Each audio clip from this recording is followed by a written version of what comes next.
Hi, I'm Natalie Spencer. I'm 27 years old, and let me tell you something. Betrayal doesn't always come from strangers. Sometimes it comes from the people you share blood with. When my grandma, my anchor, my hero, passed away last fall, I thought the pain of losing her would be the hardest thing I'd go through that year. I was wrong. My family blindsided me, banned me from her while reading, called me ungrateful, and tried to wipe me from her legacy entirely. But they weren't prepared for what Grandma had really planned behind their backs, and what the lawyer had in store for them. Have you ever been betrayed by someone close to you? Let me know in the comments. And if you like stories about revenge served cold, hit that like button and subscribe right now. You're going to want to hear how this ends. From the moment I can remember, my family operated on a different wavelength than I did. My parents, Diane and Greg, were always more concerned with appearances than genuine connection. They projected this image of the perfect, affluent suburban family, but behind closed doors, it was a stage play. My two older sisters, Caitlin and Caroline, quickly caught on, becoming their mother's mini-mess, vying for parental approval and seemingly always succeeding where I failed. I was the odd one out, the quiet observer, the one who preferred a sketchbook to a socialite gathering. This dynamic intensified as I grew older, with expectations mounting for me to pursue a corporate law career, mimicking my father's success, rather than the art that truly called to me. The constant pressure, the subtle digs, the feeling of being perpetually misunderstood, it all made our house feel less like a home and more like a gilded cage. The only real warmth, the only true acceptance I ever experienced, came from my Grandma June. She was a beacon of light in my often chilly world. Unlike my parents, she saw me, truly saw me, not just the role they wanted me to play. She encouraged my art, whispered words of affirmation when I felt small, and taught me the value of being true to myself, even if it meant defying expectations.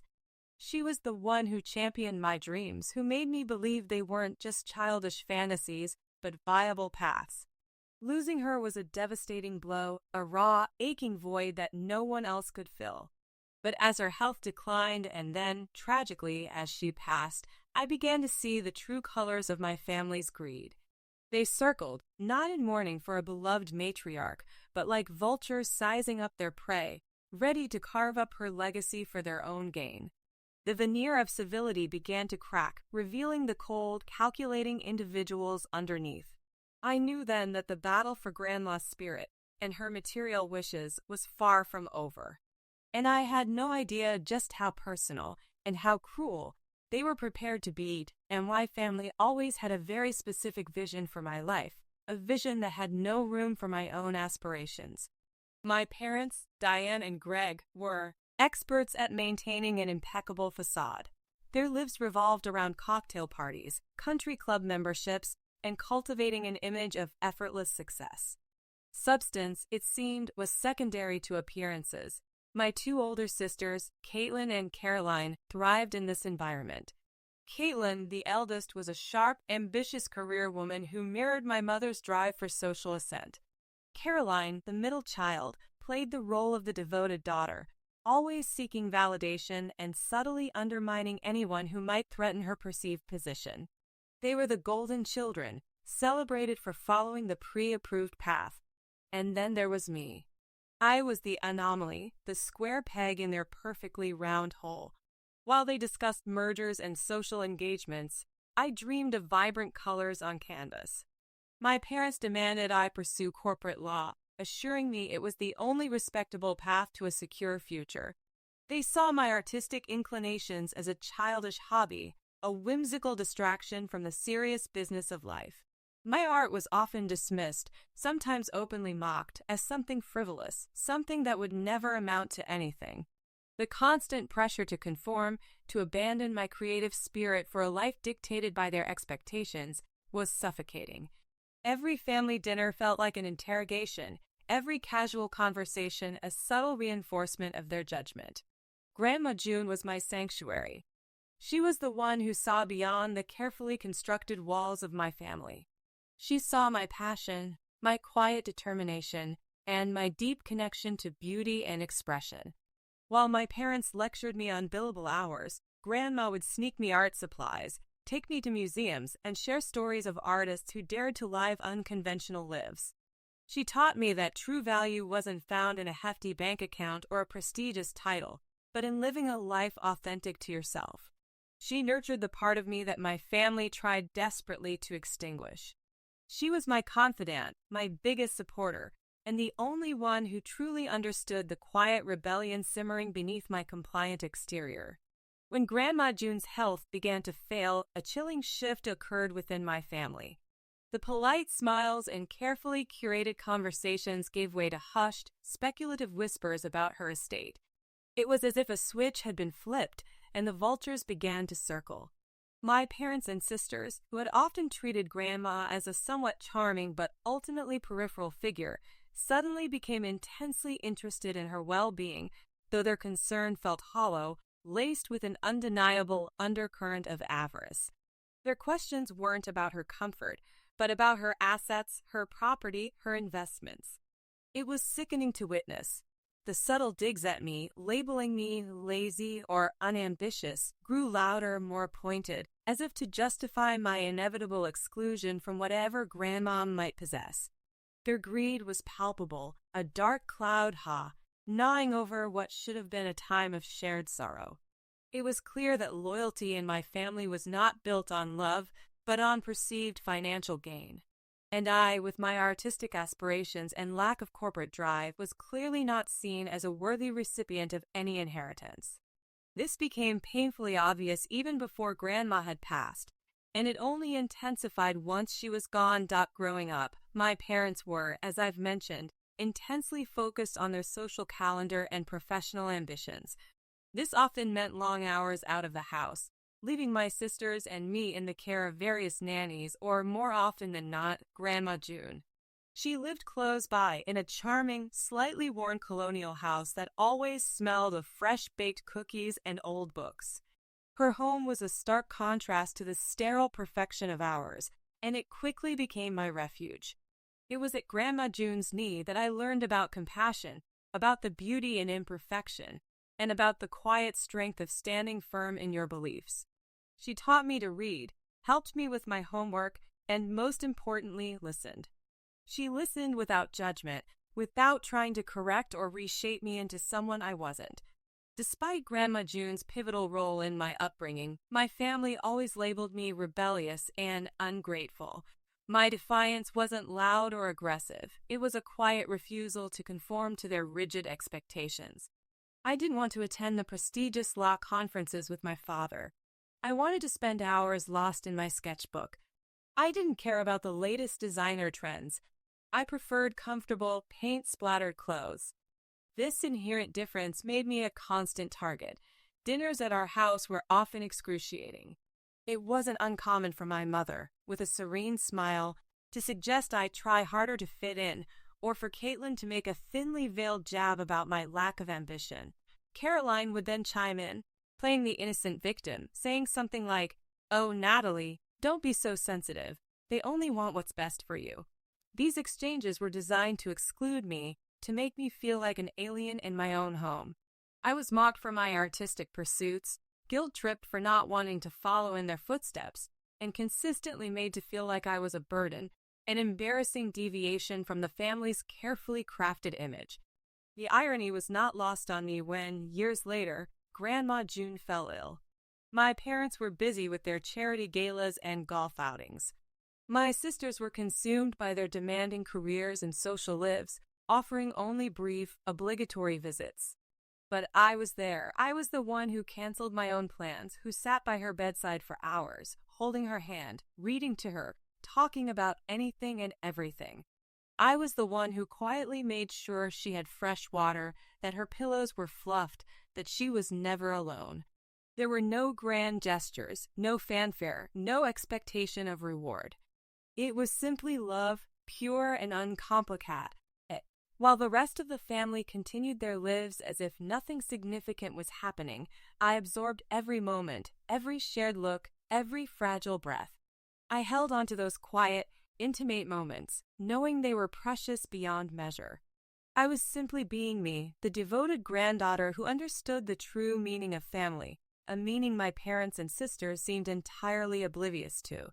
I was the black sheep, but in those moments, I knew I was also the one with a backbone, one shaped by the quiet wisdom and unwavering love of Grandma June. 2 weeks after the funeral, the immediate grief for Grandma June had settled into a dull ache. My family had maintained a veneer of composure throughout the services, a testament to their dedication to appearances. But I knew deep down that the quiet period was merely the calm before the storm.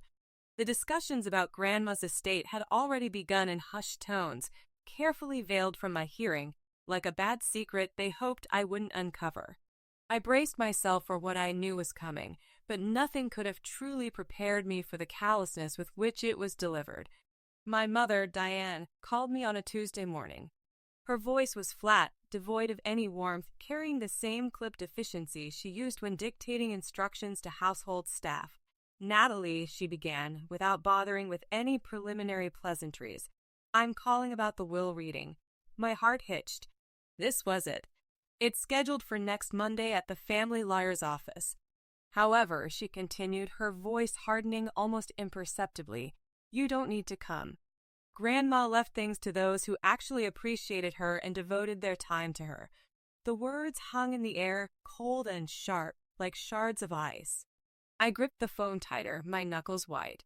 "What are you talking about, Mom?" I managed, my voice barely a whisper. "I cared for Grandma. I was the one there for her at the end." Her sigh was dismissive, laced with thinly veiled contempt. "Caring, Natalie, is about more than just showing up when it's convenient. It's about being part of the family, contributing to her life, not just taking. You've always been so ungrateful, so self-absorbed with your art, and frankly, Grandma recognized that. She wanted her legacy to go to those who truly deserved it, those who honored her wishes and her values." Her tone suggested that my very existence was an inconvenience, a black mark on their pristine family record. The implication was clear. I was ungrateful for not conforming, for not being the corporate lawyer they demanded, for simply being me. And because of this perceived ingratitude, I was now being punished, disinherited from the only person who had ever truly valued me. A wave of crushing defeat washed over me, quickly followed by a surge of suspicion. "But this doesn't sound like Grandma," I stammered, trying to process the enormity of her words. "She wouldn't do this. Grandma changed her mind about a lot of things as she got older," my mother replied, her voice now dangerously sweet. "And your choices certainly clarified hers." With that, she ended the call before I could utter another protest. Crushed but suspicious, I refused to believe it. Grandma June, my loving, supportive grandma, wouldn't deliberately exclude me. Not after all we shared. Not after those last, tender weeks by her bedside. There had to be a mistake, or, more sinisterly, a manipulation. I immediately tried to contact the family lawyer, the one my parents had always used, Mr. Peterson. I called his office repeatedly, left multiple messages, explaining the situation and my desperate need for clarity. But my calls went unanswered. My emails, detailing my connection to Grandma and my concern about her true wishes, were met with an unnerving silence.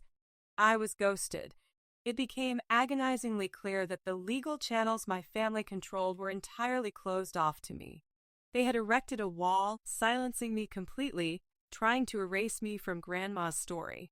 The isolation was profound, and for a short time, I felt utterly helpless, truly alone against their united front. After my mother's chilling phone call and the subsequent ghosting by the family lawyer, a profound despair began to settle over me. It wasn't just the thought of being cut out of Grandma June's will. It was the cruel betrayal, the calculated effort to erase my bond with her. My family had always made me feel like an outsider, but this was a new low. It felt like a deliberate attempt to rewrite history, to invalidate my relationship with the one person who truly loved me unconditionally. For days, I walked around in a fog, the anger and hurt a constant, heavy weight in my chest. I considered giving up, retreating into my quiet life, and accepting their narrative. What could I do, a lone artist, against an entire family seemingly unified in their lies and their well-connected legal team? Just as I was about to succumb to this feeling of helplessness, A new email notification popped up on my phone. It wasn't from the family lawyer, Mr. Peterson, whose silence had by now become deafening. This email was from an unfamiliar name, David Mason. The subject line was simply, regarding June Spencer's estate. My heart gave a little leap. Who is David Mason? I didn't recognize the name from any family discussions. I opened the email cautiously. The message was concise and professional, yet it held an unusual undertone of urgency and discretion. Mr. Mason introduced himself as Grandma June's private attorney, emphasizing the word private. He stated that he had been instructed by Grandma June to contact me directly and discreetly. He requested a private meeting at his office in Boston, away from the family's usual legal counsel, and specifically asked that I keep this invitation confidential for now. He even suggested a time that was a bit unusual, signaling it was an off-the-books arrangement. Total confusion washed over me, quickly followed by a spark of hope. Grandma June had a private attorney? Why? And why was he contacting me? My mind raced, trying to piece together this unexpected development. It was all so cryptic, yet it resonated deeply. It felt right, somehow. It felt like something Grandma June, with her subtle rebelliousness and her keen understanding of my family's dynamics, might orchestrate. She was always one step ahead, always thinking about how to protect those she loved.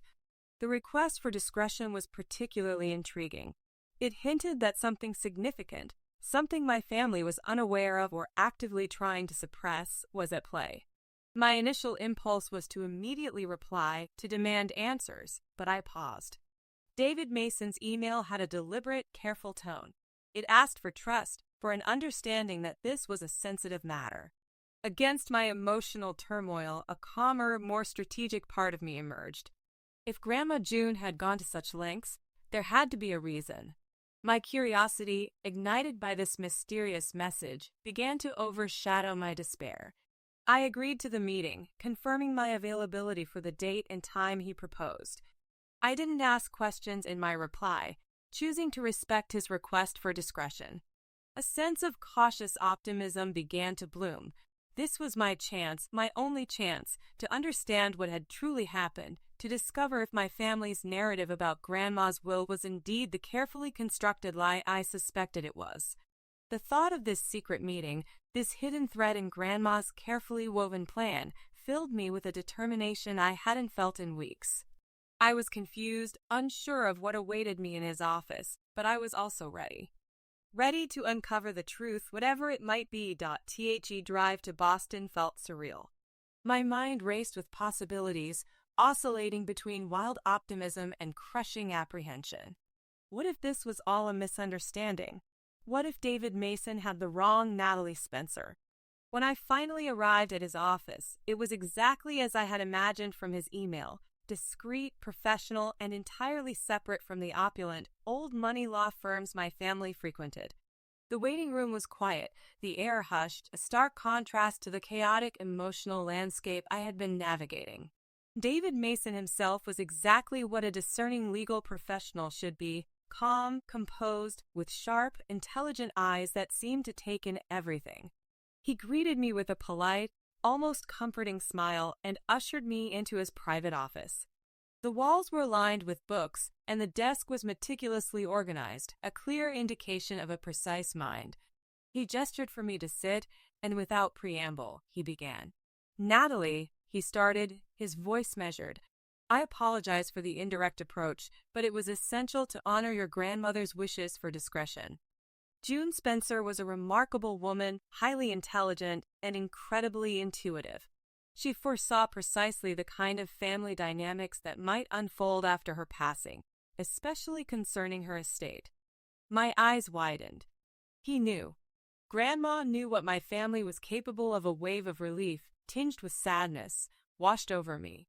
He continued, "Before her illness progressed significantly, your grandmother made some very specific arrangements with me. She executed what she referred to as a contingency will.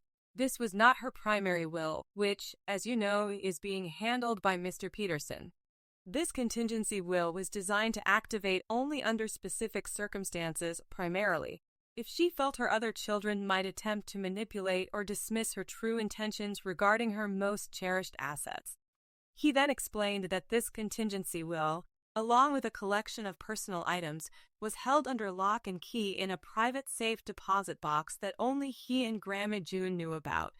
It was a secret, a safeguard she had put in place years ago, anticipating precisely the situation I now found myself in.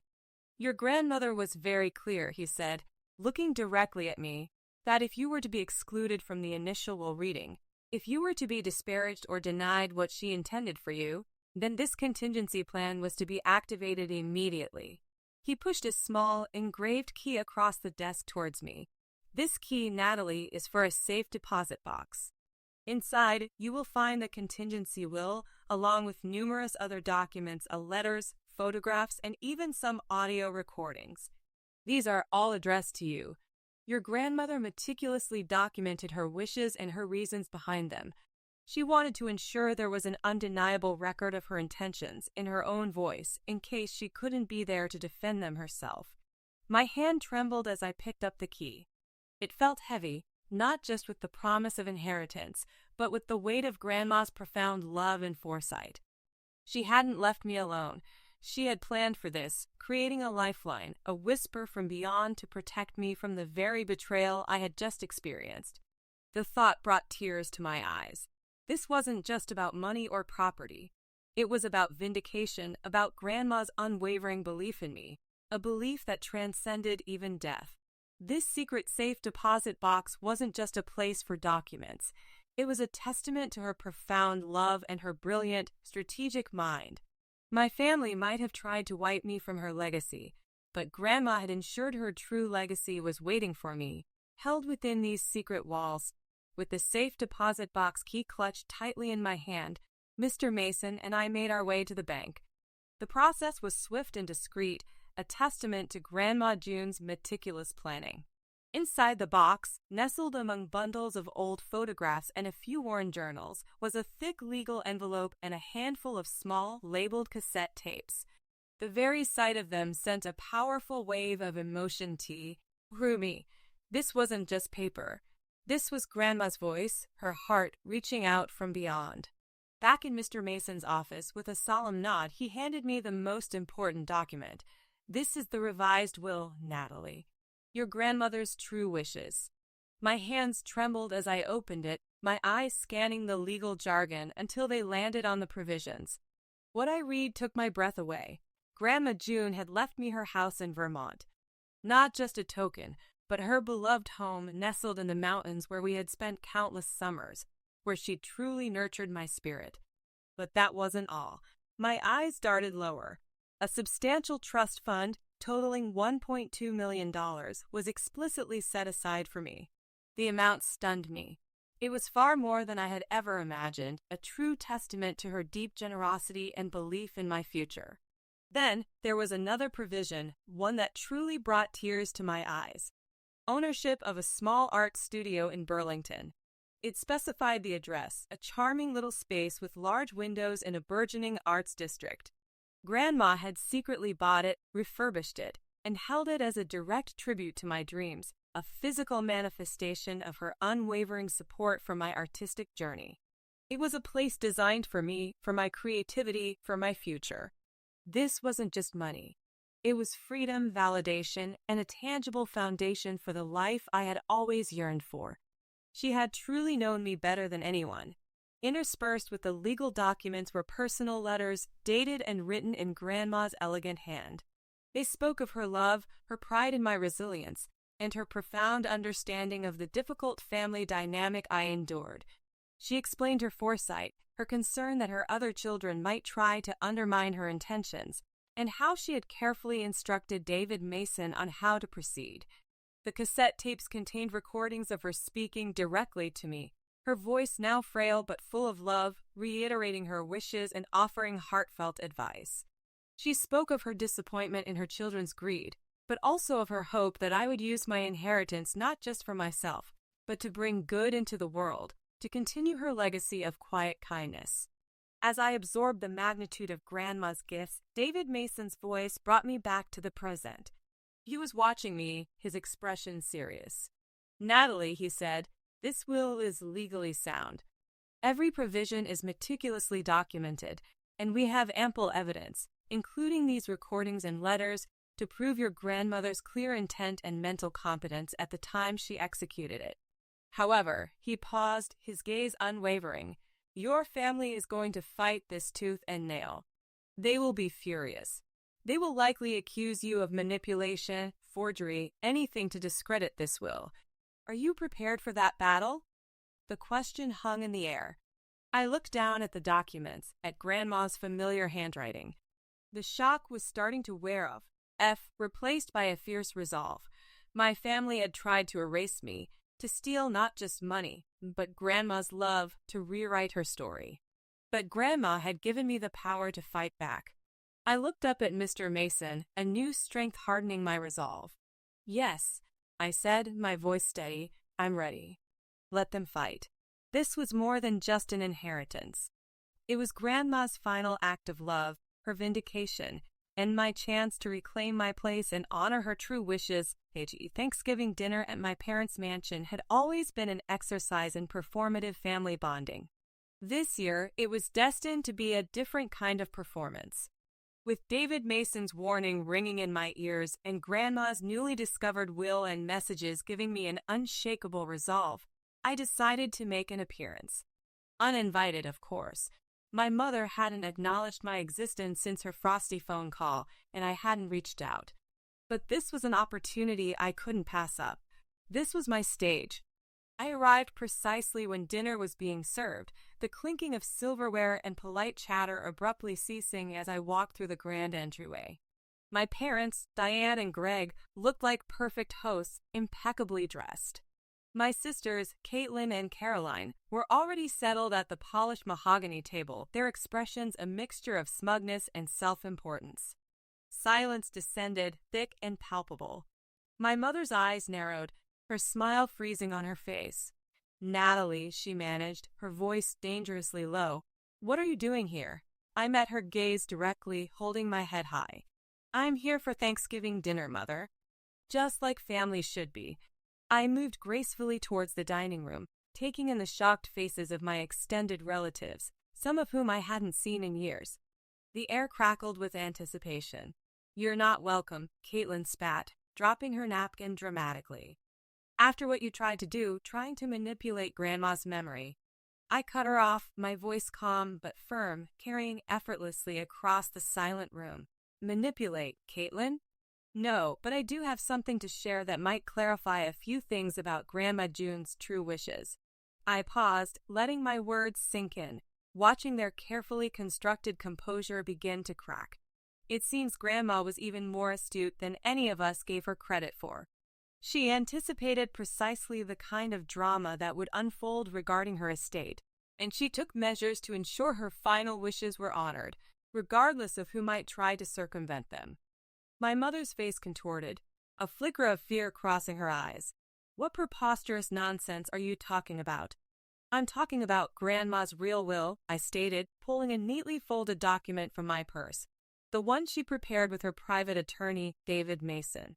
The one that leaves me her Vermont house, a trust fund of $1.2 million, and the beautiful art studio she bought specifically for me in Burlington." The explosion as immediate and visceral.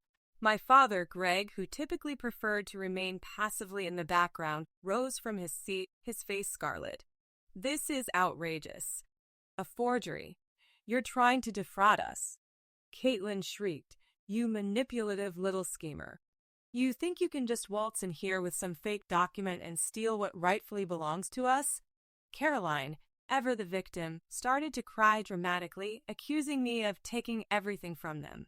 The accusations flew thick and fast, forging documents, manipulating Grandma in her final days, a desperate attempt to discredit them.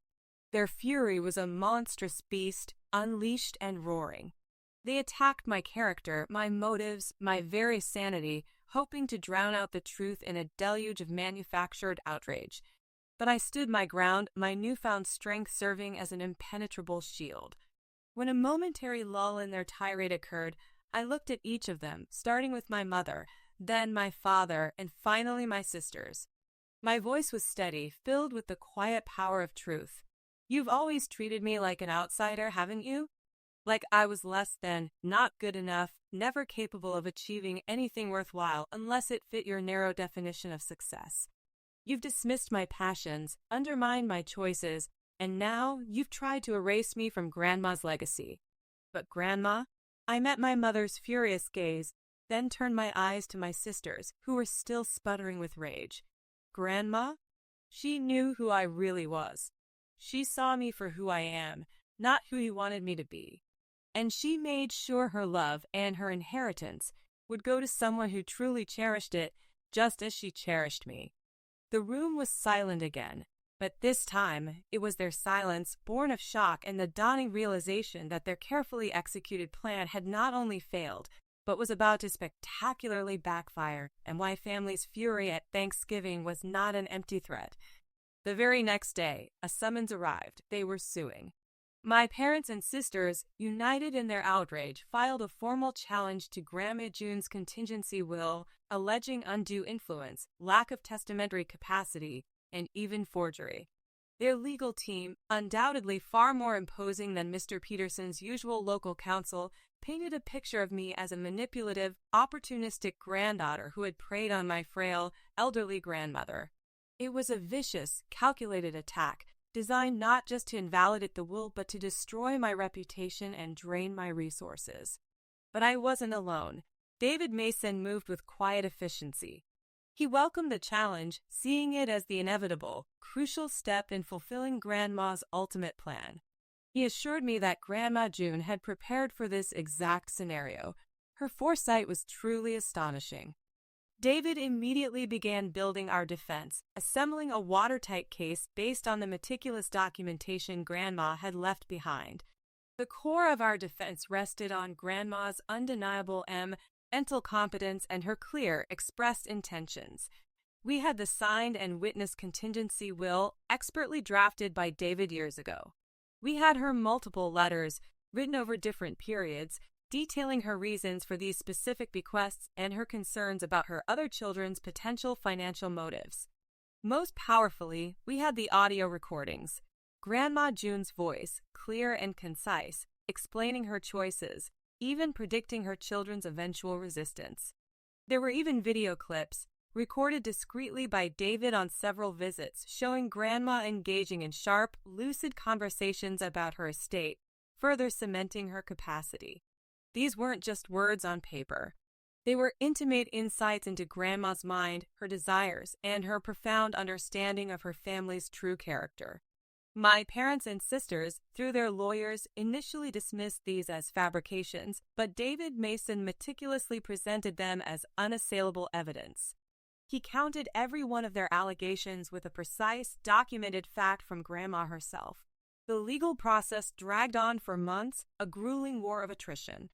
My sisters, particularly Caitlin, seemed determined to bleed me dry emotionally and financially. They demanded endless depositions, filed frivolous motions, and launched smear campaigns through whispers in their social circles. Each step of the way, they hoped I would crack, that I would cave under the pressure and relinquish what Grandma had meant for me. The emotional toll was immense. There were days I felt overwhelmed, the constant legal battles and personal attacks eating at my resolve. But then I would listen to one of Grandma's recordings, or reread one of her letters, and her unwavering faith in me, her quiet strength, would rekindle my own. She had seen this coming, she had prepared for it, and she had entrusted me with the responsibility of seeing her true wishes come to fruition. I thought of the Vermont house, the art studio, and the freedom they represented. More importantly, I thought of Grandma's love, and how bitterly they were fighting her last wishes simply out of avarice. That thought, more than anything, fueled my refusal to surrender. David Mason was my rock, calmly guiding me through the legal maze, always reminding me that justice was on our side, and that Grandma's legacy would ultimately prevail. I would not let them The courtroom was sterile, cold, and utterly impersonal. Yet, for me, it was the culmination of a battle that felt deeply personal, a fight for Grandma June's memory, for her love, and for my own validation. My family sat on the opposing side, a united front of stony faces designed to exude confidence and righteousness. My mother, Diane, meticulously dressed, presented an image of wounded dignity. My father, Greg, stern and aloof. Caitlin and Caroline, a picture of indignant entitlement. Their lawyer, a formidable presence, had done his best to paint me as a calculating opportunist and Grandma as a confused, easily manipulated old woman. But David Mason was a quiet force of nature. He presented our case with unwavering confidence, systematically dismantling every one of their spurious claims. He brought forth witnesses from Grandma's life, her neighbors, her doctors, even her longtime gardener, all of whom attested to her sharp mind, her independent spirit, and her deep affection for me. He presented the meticulously prepared contingency will, legally binding and undeniable. Then came the true clinchers. He played the audio recordings. Grandma June's voice, clear as a bell, filled the courtroom, explaining, in her own words, why she had chosen to leave her most cherished assets to me. Her reasons were eloquent, loving, and devastatingly clear about her children's motivations. I can still hear the slight tremble in her voice when she spoke of her disappointment, yet also the firm resolve when she reaffirmed her trust in me. Then, the video clips. Judge and jury watched as Grandma June, vibrant and lucid, discussed her intentions with David Mason, her eyes sparkling with a knowing amusement as she implicitly outlined the very drama that was now unfolding in the courtroom. She even made a wry comment about her children's sudden interest in her affairs, which elicited a ripple of suppressed murmurs from the gallery. The effect was profound. You could practically feel the shift in the courtroom. The judge, who had maintained a stoic neutrality, began to nod subtly as Grandma's voice and image spoke truths that transcended legal jargon. My family, on the other hand, collectively blanched. Their faces transformed from indignation to something closer to horror as their mother, from beyond the grave, eloquently exposed their greed and their disregard for her true wishes. Their carefully constructed narrative crumbled around them. When the judge finally delivered the verdict, his voice resonated with quiet authority. He found the contingency will to be entirely legal, valid, and a clear expression of June Spencer's testamentary intent. He rebuked my family for their attempts to obstruct justice and misrepresent their mother's wishes, effectively shaming them publicly for their avarice and for purposefully withholding my invitation to the original reading. He explicitly stated that their actions were unconscionable and legally unfounded. The gavel struck, echoing through the silent courtroom. Justice. The word hummed in the air. I looked at my family. Their glares felt like daggers, filled with a raw, impotent fury. My mother's jaw was clenched, her eyes blazing with a hatred I had never witnessed so directly. Caitlin and Caroline looked utterly defeated, their faces pale, their carefully constructed personas shattered.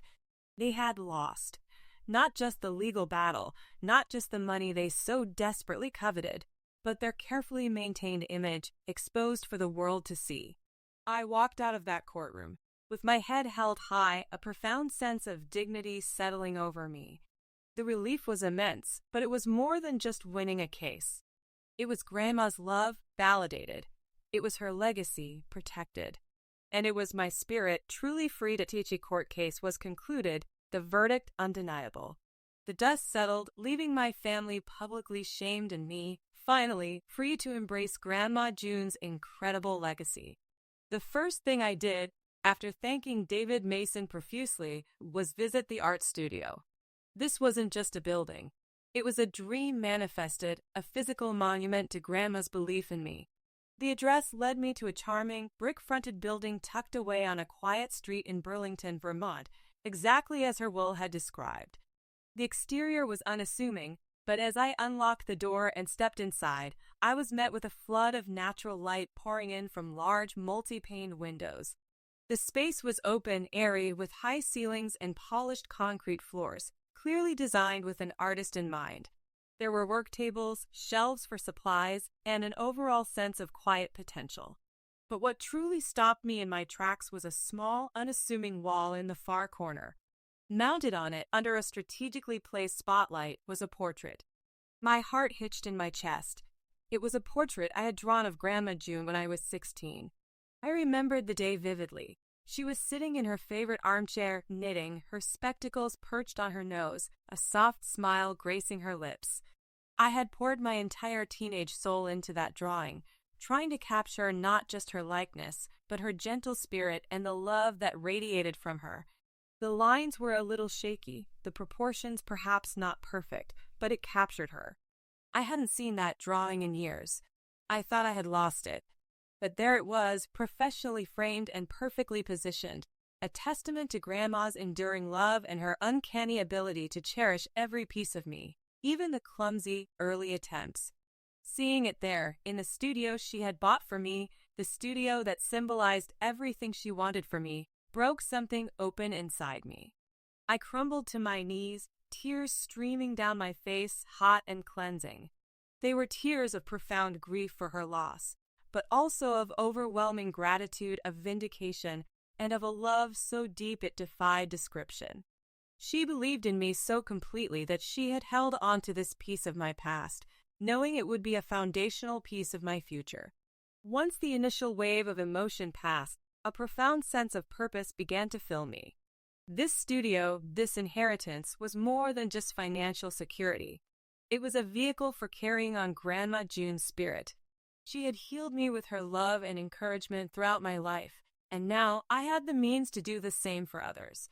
I began to envision the space not just as my personal sanctuary, but as a place where other lost, misunderstood, or struggling souls could find their voice. I started organizing art therapy sessions, opening the studio to the community.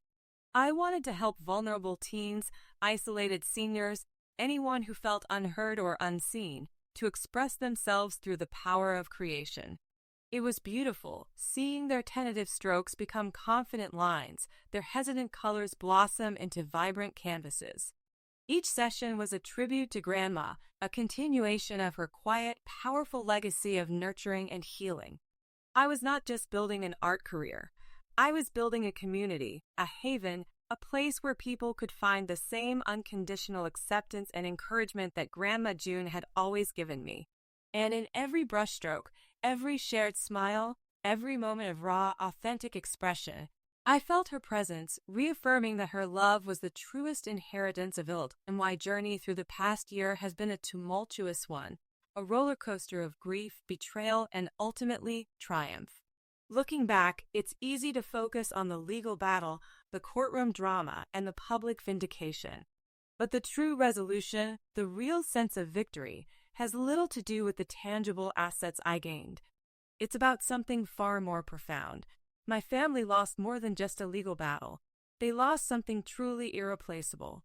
They lost the last thread of a loving relationship with their own mother, exposed their true, grasping natures to the world, and alienated the one family member who, despite all their scorn, once held their best interests at heart. They tried to remove me from Grandma June's legacy, but in doing so, they inadvertently wrote themselves out of it. They are left with their bitterness, their fractured relationships, and the hollow echo of their past manipulations. The public shaming in court, amplified by the whispers that undoubtedly spread through their elite social circles, has left an indelible mark on their carefully constructed facade. I hear snippets of gossip, stories of strained holiday gatherings, and thinly veiled recriminations among themselves. They are perpetually stuck in a cycle of blame and anger, consumed by what they believe they lost. As for me, I am left with peace, a deep, abiding sense of calm that settles into my bones. Grandma June's Vermont house is now my sanctuary, a place where I can breathe deeply and create without judgment. The art studio in Burlington has become a living testament to her love, a vibrant space where I can pursue my passion and, in turn, help others heal through art. It's a joy, a purpose that fills my days with meaning. Every brushstroke, every shared laugh in the studio, every quiet moment in Grandma's home is a reminder of her love. I've learned that revenge doesn't always scream. Sometimes it doesn't even have to raise its voice. Sometimes revenge just smiles quietly, confidently, and moves forward. My family's actions, intended to crush me, instead freed me. They forced me to stand on my own, to discover my inner strength, and to fully embrace the person Grandma June always knew I could be. The inheritance provided the means, but Grandma's love and foresight provided the path to true independence. I no longer seek their approval or validation. The narrative they tried to impose on me, the ungrateful one, the black sheep, has been utterly rewritten, not by me, but by Grandma's undeniable truth.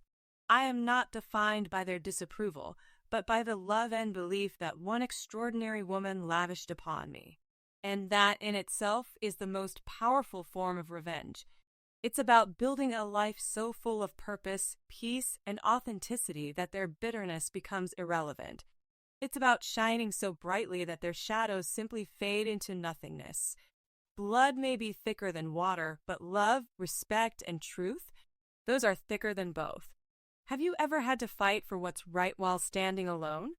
Share your story in the comments. Don't forget to like, subscribe, and turn on notifications for more real-life drama and justice stories. Don't let them tell you who you are. I've seen your light shine anyway.